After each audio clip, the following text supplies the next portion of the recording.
Welcome to Driving the Line, the pursuit of safety, where we talk about the real issues out on the road, focus on safe driving, and learn industry best practices from your hosts Kenny Ray, Mike Bohan, and Jim Siebert, in the hopes that by driving the line, we get more drivers home safe and sound. This podcast was made possible by Marsh McLennan Agency.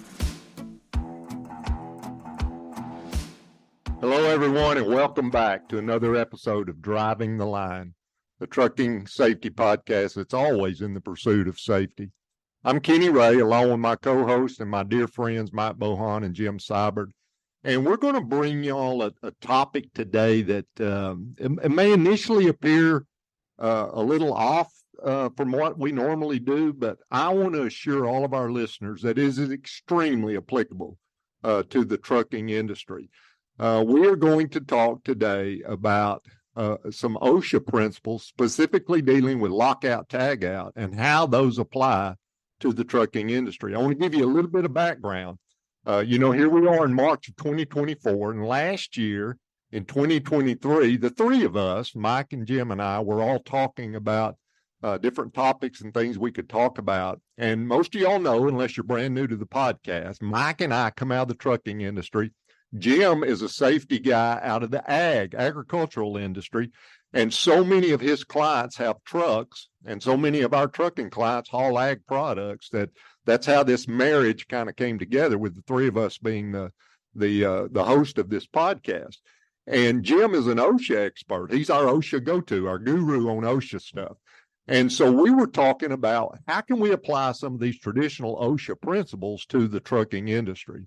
And Jim came up with what I think is an outstanding presentation. I've seen it presented twice live.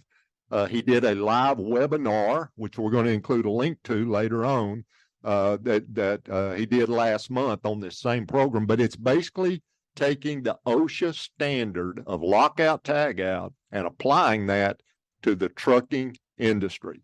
And so if you operate trucks, if you have a shop, you're in for a treat today. Jim's going to challenge you to think about some things you may not have thought about before, you may not have thought about from this perspective, but it is critically important for us, our goal, to keep anybody from getting hurt. So I'm going to introduce my friend and our guest, really, one of our podcast co-hosts today, but he basically is going to be our presenter. And that is Mr. Jim Siebert, talking about lockout, tagout as it applies to the trucking industry. So, Jim, welcome. Thanks, Kenny. Gents, happy to be with you again today, recording another podcast, talking about stuff that's really what I do all the time. And so talking about safety, talking about these regulations, keeping that OSHA mindset. If you guys had to think of two OSHA regulations that keep me up at night when it comes to my trucking customers, because I know you guys know OSHA pretty well. What two regulations, two standards do you think really cause me to pause and focus on when I go visit these guys or gals? A lot of female trucking owners out there. I'm guessing one of them is going to be lockout, tagout. Ding, ding, ding.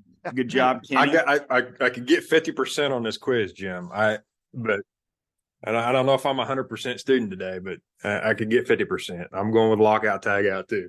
Well, an argument could absolutely be made for what my number two pick would be, because there's other good ones that are very applicable.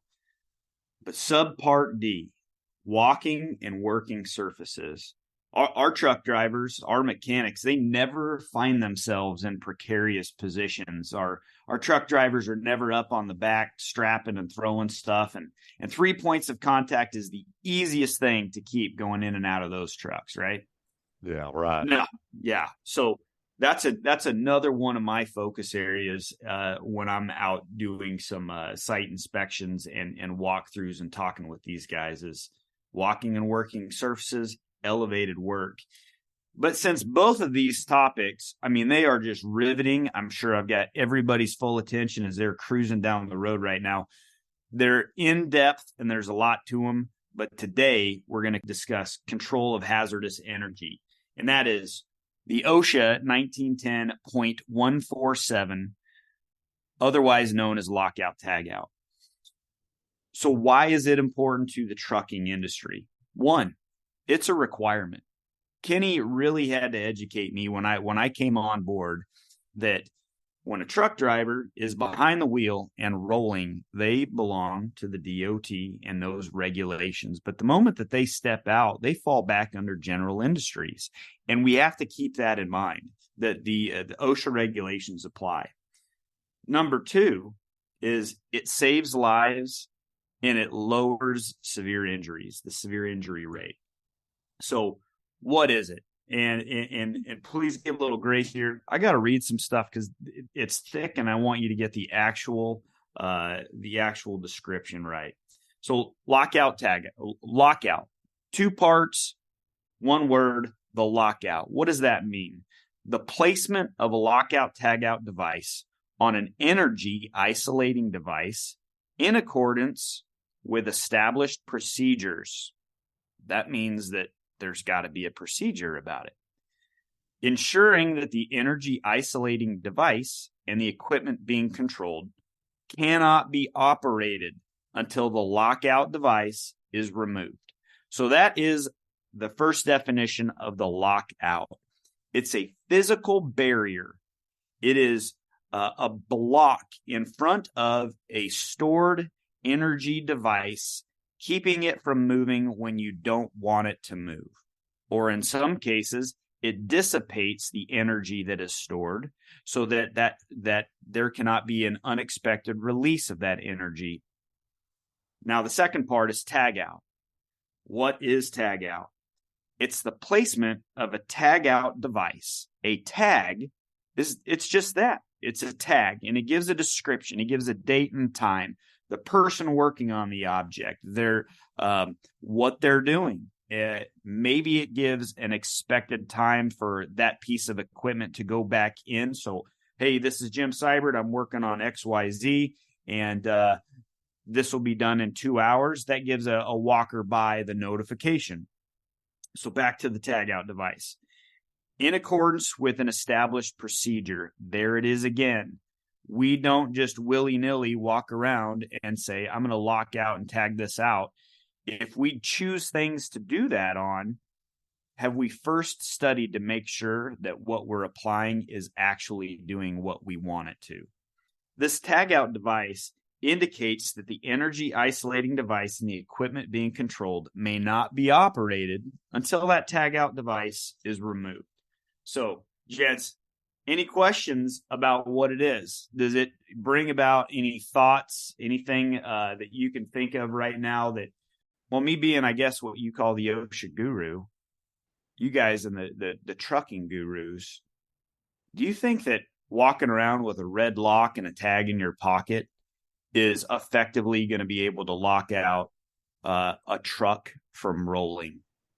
You know, Jim, whenever you ask that question for our industry, I always have to think of the answer in two veins. And the first one is, if a trucking company has a shop, and we're talking about a physical building where they do maintenance on their trucks and their trailers, they have got to think of that building itself, the structure of the building. I'm talking about the electrical components, the plumbing, the fans, whatever they have. If there's any maintenance done on that building, and oftentimes the truck mechanics are the very ones, a breaker will go out, and the administrative assistant will come out of the office and say, the lights are not working. What's going on? And that mechanic that normally works on trucks goes over and opens a breaker box or an electrical panel. And so you're dealing with the structure of the building itself. You're also dealing with equipment within that building. I'm thinking about things like hydraulic jacks. I'm thinking about the belt breaks on the air compressor, and they're going to try to replace the belt on an air compressor. So equipment within the shop. So when I think of the lockout tagout applying to the trucking, I first think of how does it affect a shop? And in my mind, that is very similar to what you would think of a traditional industry. You can almost think of that building as almost like a manufacturing plant, and there's things that go on in there. So to me, the application of lockout tagout is in the very OSHA traditional sense in terms of that. But the one that it's not and this is the one I've been so thankful that you have focused on the presentations I've seen you make, and they've been outstanding presentations, is how do we lock out the potential energy on, and let's just use common terms that everybody would, on an 18-wheeler. You've got a truck that you've pulled inside that shop. That truck weighs 80,000 pounds if it's loaded. It weighs 40,000 if it's empty. And you pull that truck inside that shop and you're going to work on it, whether that's a mechanic working on it, whether it's a driver working on it, somebody's going to be dealing with it. And what are the sources of energy on that truck when it's just sitting still? The engine's turned off. It is just in a static position inside that shop, or it's on the side of the road and roadside service has come out to work on it. It's broke down on the side of the road. What are the dangers of that truck itself that could end up hurting or killing someone? And we know they're there because we have actual incidents where people have died as a result of not isolating the energy of that truck itself. And so I think of it both in terms of the shop and in terms of that vehicle itself. And to me, the one that we don't think of often, and it probably is harder to apply the standard to, is how do we lock out and tag out the energy of that truck itself when it's just simply sitting there in what appears to be a relatively safe and static position, and we know it can become disastrous in a matter of seconds. Kenny, I'm glad you brought up that distinction between the two, because I think that's one area, whether it's a trucking company that doesn't have a shop and they've just got a rolling stock out there on the road, or maybe it is one with a shop and they're familiar with both areas. But a lot of times we overlook that the truck itself, when it's out on the road, when it's not at the shop. And I read an article the other day when we were talking about this podcast, and it was a truck that was out on the road. The brakes had frozen up, and the driver attempted to get under the truck and release the brakes manually with some tools. And unfortunately, the truck was left in gear. It was running. And when the brakes did finally release, the driver was killed due to being entangled in the transmission or in the drive shaft. And that was an area where OSHA looked at that and said, there's some aspects missing here. It was, we need to look at our policies. We need to make sure our employees are trained about that energy that's stored there and the unexpected release of that energy. And that was an unfortunate case there where Kenny, just like what Kenny was talking about, when somebody loses their life because of an issue where they weren't trained properly, and maybe a lockout tagout procedure and some training there could have saved that individual's life. But, as you were talking about pulling a truck into the shop and where is a lot of stored energy, and Kenny, you've inspected a lot of trucks over the years, just like I have. I can remember a lot of times you think about the truck moving or the motor, the transmission, things like that. But I've crawled under trucks before where the brake chambers are rusted out and you see a spring brake in there hanging out there, pressing out. If you see that, that's stored energy there that if it is released, it's going to injure somebody or possibly kill them. And you just crawl right back out and say, yeah, we're not going to mess with that. That's going to need to be replaced. And those are areas where companies need to look at when we're talking about this stored energy in places we might be injured or possibly even worse. So, Jim, I think it's of utmost importance what you're talking about here, of the distinguishing between the two aspects, the shop and then the trucks themselves and the drivers, because a lot of times that gets overlooked. You guys really started making some excellent correlations here. So you brought in true applicability in a shop, in a vehicle on the side of the road, or when a vehicle gets pulled into the shop. And we're going from hard, fast rules like Kenny began sharing with about, I can physically place a lock and a tag in the traditional sense of what OSHA defines in many aspects around my shop. When we start moving to how do I do this with an 18-wheeler on the side of the road, in a truck stop, or when that thing gets pulled into the shop and we're controlling it there, we enter into something that is very theory-based. And all we're doing is using principles and techniques of lessons learned in the past on how do we treat that to make sure it doesn't move when we don't want it to move. So we know what lockout tagout now is. So this is what OSHA gives us as requirements within the general industry. And we're going to expand on this theory a little bit more here. There's 4 requirements that OSHA places under the 0.147, their control of hazardous energy. Point 1, establish a program consisting of energy control procedures. It's just how it sounds. There are things that your employees will do day after day after day, and it is uniform from one item to another.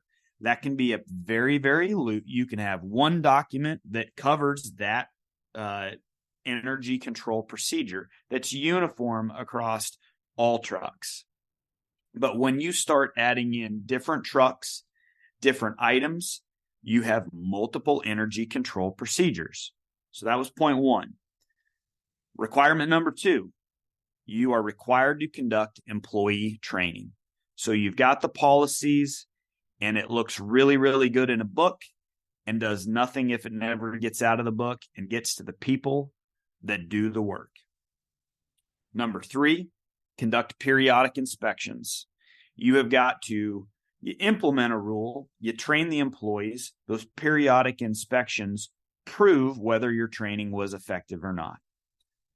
Point number 4, then it is up to you and the leadership and fellow employees around, peer-to-peer, to ensure that before an employee performs servicing or maintenance on any machine or equipment, that it has been rendered inoperable and that the energy source is isolated from the machine or equipment. So that's it. 4 points OSHA gives us, and it seems, okay, hey, that's not a big deal until you start building your company policy. When you start building those energy control procedures, and there are many documents you can get just free off of the internet, and they're simple. And the more you do them, the more quickly and efficiently you can get through building them. Employee training, that's an annual event.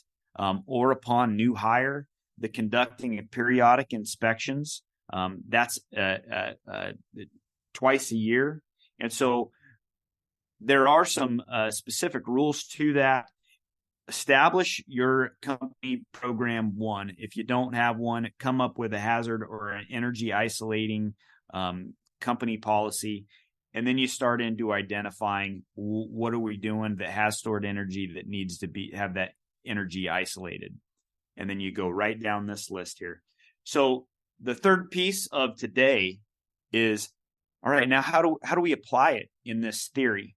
All right, the hard, fast rules of within a maintenance shop, those have been well defined. There's many pieces of material out there that can aid you and how that is accomplished. But on this theory piece, as Kenny and Mike have just shared, it's almost new ground. So there's examples. There are stories of people working on trailers, a lowboy trailer, and using a pneumatic jack to lift it up in place, inadvertently dropping it, where we could have had jack stands that kept that trailer from lowering on an employee or a driver. Many examples, like the one Kenny just shared, or that Mike just shared about, hey, the truck was in gear and running, but the brakes were froze up and we climbed underneath the truck. Wheel blocks or wheel chocks, could they have stopped that incident from happening? Key control, a policy about when a driver brings in an 18-wheeler into your shop. The policy could be as simple as the driver checks in with the mechanic or the reception station, forfeits their keys, and then the mechanic goes through the process of maintaining 100% control of the keys until they release it, and there's a checkout with the driver, and there's a tag placed on the steering wheel. Maybe the battery cables, depending upon the job, have been removed from the battery. maybe we have a airline, we separate the airlines. And so we're neutralizing some of these different stored energies. There's thermal energy involved. We got to let the truck cool before we remove a radiator cap. Guys, what else am I missing on an 18-wheeler?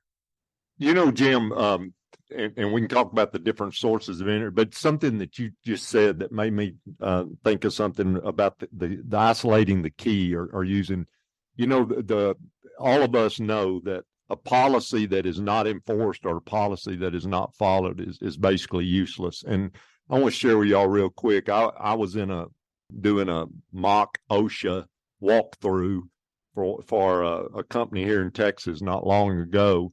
And I was walking through their warehouse, and right near the doors, the overhead doors that went out onto their loading dock, they had this big, nice, very professionally built and painted board that had a series of like cup hooks screwed into it on a line.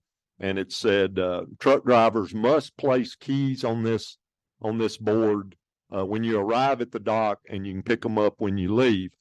And I walked out onto the dock, and there were 7 tractor trailers backed up to the dock with forklifts or industrial powered trucks going in and out of these van type trailers. Guess how many keys were on that board? Exactly none. Okay. Yeah. So think about that. This company had a policy. If I'm a truck driver, I back up to the dock, I bring my keys in, I hang them on that pegboard so that my truck can't inadvertently move. And the whole goal of theirs there was to protect their forklift drivers, that I wouldn't pull off away from the dock and cause one of their forklifts to fall off the dock and injure or kill a forklift operator. But the point is, and that's a type of protection, they had a policy nobody was following at all. So, I love your idea about recommending to these companies, hey, you need a policy dealing with this brand new area you may not have thought about lockout and tagout. But if you develop that policy, guys, we just got to follow it, because this stuff will keep people from getting hurt. And now when you ask about, what are the greatest dangers on an 18-wheeler, I mean, to me, the two that come to mind that are most likely to cause serious bodily injury or death is either the forces of gravity. So if we've got that truck or trailer lifted in some way, we've got a jack under it, we've pulled it up onto a ramp, we've done something where we've lifted. You got to imagine the law of gravity is called a law because it always works. It always is in effect. And so if you've got something lifted up that's heavy, it is wanting to come down. It's wanting to fall down. And if we put a human being under that, and both of y'all know, I had a very, very dear friend, and Jim, his wife has given us permission to use his story in your presentations, but a young man that I love dearly. And he climbed under a trailer one time that was lifted with a pneumatic jack. And he did not put jack stands under it. And his foot, while he was under the trailer working, his foot inadvertently hit the release on the jack. It was a fatality. And, that could have, if he had had jack stands under it, his foot could have hit that button all day long. And the trailer would have come down. It would have scared him, but it wouldn't have hurt him. And the way it did, it killed him. So one that comes to mind for me is gravity. And when we lift these heavy pieces of equipment, they are naturally wanting to come back to the earth. The other one is we're talking about equipment that rolls. And so if you're on any kind of an incline or that truck inadvertently starts and it's in gear, it is going to move. And if somebody's under the tires, under it, and it starts moving, even empty, I mean, you're talking about 40,000 pounds rolling over a human body. That's what we call non-survivable. People just it's going to kill them. And so, to me, the motion of that truck or the forces of gravity. And one other thing about gravity, I want to mention this real quick because it just came to mind. I know of an incident we had here in Texas where a mechanic was working on the hydraulic system on a dump truck, an aggregate hauler, and the hydraulic lifting ram wasn't working well, and he had the dump truck in the upright, he had the dump bed in the upright position, and he was working on it, and the hydraulics released, and that bed came down and mashed him to death between the bed and the frame rails of that truck. and, completely 100% preventable. And so, in my mind, that's everything you're talking about. And Jim, you've convinced me. I have become a crusader for this. Everywhere I go, I share with them about your presentation and what they need to be doing to keep their mechanics safe. Yeah, would you mention about just the element of gravity, Kenny, in both those two aspects, because that was one of the things that is I was thinking about the number of injuries and fatalities I've seen over the years. Probably the vast majority of them were trucks that rolled into someone or backed over someone because the brake wasn't set, chocks weren't used, things like that. And just those stories, even that dump bed you're talking about, I don't know how many times I've seen guys working on a dump truck with that bed up in the air, and there's nothing there to prevent that bed from coming down on that person. So yeah, gravity is a huge thing when we're talking about the dangers where that energy is stored and it could potentially be released and hurt us. There's other aspects just to add on, because I completely agree with Kenny 100% on those. But when you look at aspects of the truck, I already talked about there's parts of the brake systems. I don't know if you guys have, I know you have, but I don't know if our listeners have actually seen some videos of a truck tire being overinflated, or there's an explosion that goes on there that's violent. And they make those tire cages for a reason, to protect folks. And I've seen some very, very bad injuries over the years because there was some released energy there that hurt, and it can kill you. I mean, it's something that if it's not treated with respect, and that's one of those areas where I wanted to kind of go back to what Kenny was talking about a minute ago when he said if you've got a policy and you're not following it, it's really, not even worth the paper it's written on. But to me, it's kind of the flip to that, or I guess another aspect we need to look at is, I know in today's world, there's a lot of folks that say, hey, it's not my job, and if they say it's not my job, I'm not going to do it. But there's also a few folks out there that if they see a problem or they see an issue, they're going to try to figure it out, even if they haven't had the proper training, even if nobody's taught them how to do what it is that they need to do. And I think a lot of times people get in trouble that way because they're trying to do something that they've not been trained to do. So for instance, I'm just going to throw this out there. This is not necessarily something that I know of that's happened at a trucking company, but let's say a truck rolls through a scale. They get stopped and they get put out of service because their brakes are out of adjustment.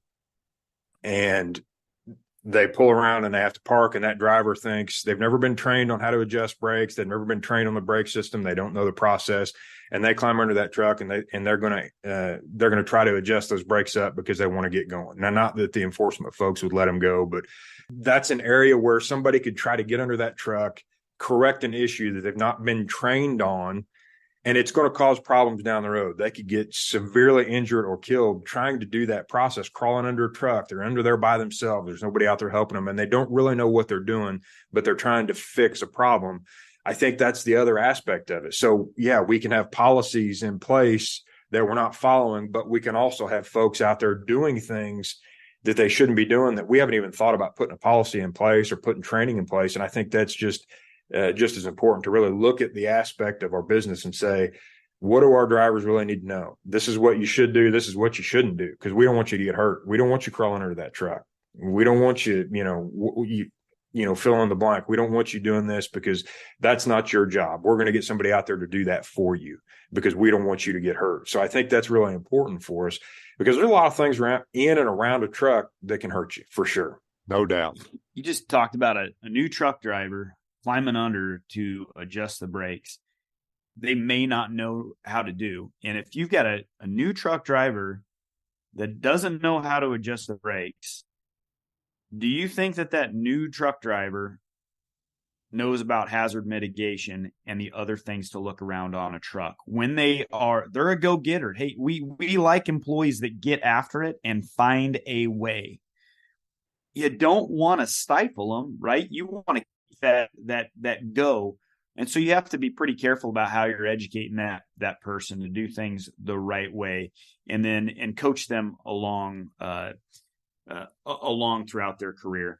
Jim, I'm going to throw a story out there that really has not a whole lot to do with the trucking industry, but I just thought about this, about somebody jumping in and trying to do something. You don't want to stifle your employees. But I remember when I was the summer after my senior year in high school, I went to work at a rock quarry near where I lived. And it was a big quarry that people from counties around came there to get the rock, that kind of stuff. And I was working there, learned a lot while I was there, that kind of thing. But I remember one day there was a guy that there was an old cat bulldozer sitting out there that needed to be moved, and he didn't know how to run that thing, but he was going to move that thing. He was going to get in it and move it. And it wasn't that big of a deal. Well, that, not knowing how to operate that, not knowing anything about the equipment or the vehicle he was getting on, that thing ended up in a creek because he got it started, got it going, couldn't get it stopped, ended up down in a creek. Luckily didn't get injured or anything like that. So it was, didn't have a terrible ending other than him having a long conversation with the boss. Actually, it was kind of a short conversation, but an unpleasant conversation to say the least. But that's kind of to your point, it's like there's times when people have that desire. It's like, well, I'm gonna get after this. I'm gonna get it done. This needs to get done. I want to get it done. But if there's things that can hurt you, if there's things that can kill you, we have to, as companies, protect our folks, and we got to let them know, hey, yeah, this is what we expect of you. This is the training we're going to provide. And if we want you to do something, we're going to tell you how to do it in the proper manner and in a safe way. Yeah, keeping that employee within their sphere. I think that's an excellent call out here on this presentation. It's or this podcast is you bring your employee along at the level of what you expect them to perform. And so if they're a truck driver and part of their job is to know how to set the brakes, that's a part of the onboarding process before you release that driver. You bring them along and you educate them at the scale of what they're doing for you. You don't give it to them all at once and expect them to retain it. You bring them piece by piece along. You both made a lot of excellent points here. And Kenny, one of yours almost seems simple, but the isolating the key and the keyboard on the loading dock and company policies in my field. If I walk into an ag company, may or may not have trucks, if I walk in and I'm conducting an audit on them, if they've got all of the company policies that are required, great job. The moment I step out the door, I see that none of them are being followed. If you were a regulatory inspector of any sort, and you walk in and you see, okay, they got this bright, shiny book. It looks like every signature on it's the same person that just signed a different person's name, and all of the dates are the same date, but they've got their policies, and you step out and you see that they're not doing one single piece. Are you going to be easy in that inspection? They're going to pass, yes, company has a policy, but do you think they're going to keep things pretty de minimis when they go out? Or do you think that they're going to maybe throw the book at you on everything else because all you took care of was the book, but all of your employees and every rule you have is still out the window, and it's just the Wild West out there, employees doing what they want to do. And so if I'm an inspector, I'm just going to keep digging because the office is squared away, but where it really matters and where what we all care about is our employees being kept safe. Are they going to work, going home, and coming back the same way? And that's our responsibility as the employers. So you guys shared a lot of things. One of these things, the cages, tire cages. I was just at a customer the other day. They had a tire cage, and that thing had a tire explode inside of it. And it had popped some of the tubing at the bottom, some of the welding. And I said, wow, when did that happened about 4 or 5 months ago. I'm like, you guys had to use it since? Oh yeah, I used it several times. Well, it begged the question of, can you prove to me how many times that tire cage is supposed to accept an explosion, seeing that it has been degraded due to an explosion before you need to replace it?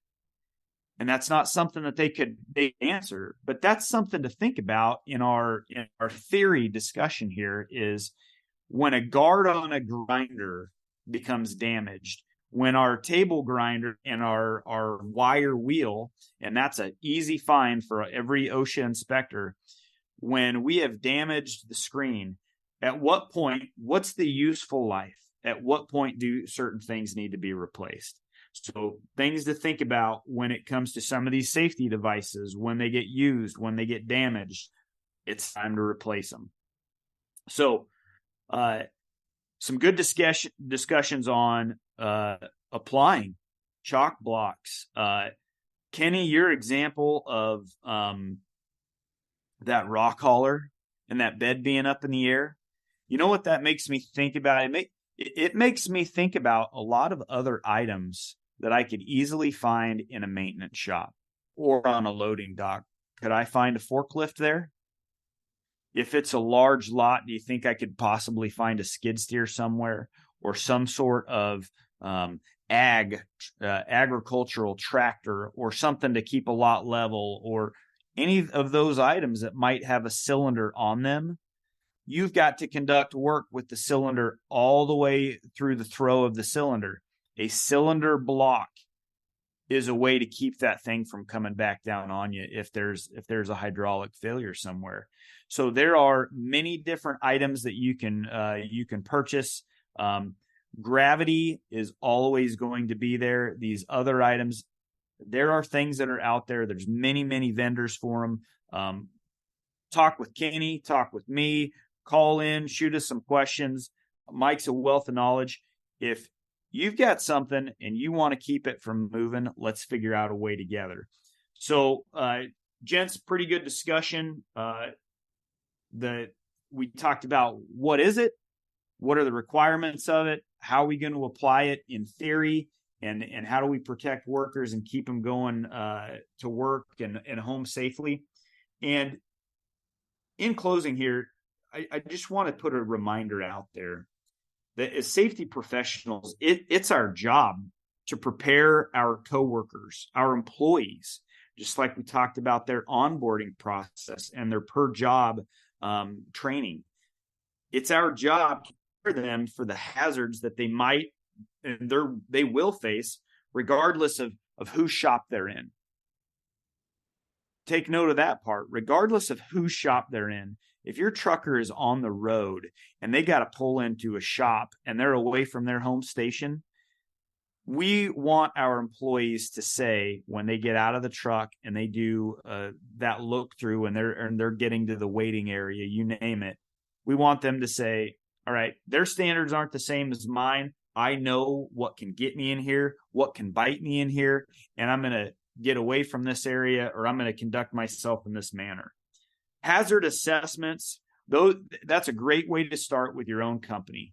So you want to go in, conduct a hazard assessment, and that's as simple as walking into the middle of the room, doing a 360 and asking myself, what can hurt me in here? And if it can get me, and I'm standing in here, the people that work in and around this stuff every single day, they're at a greater risk than what I am. So how do we mitigate and isolate these energies when we need to be performing maintenance on them?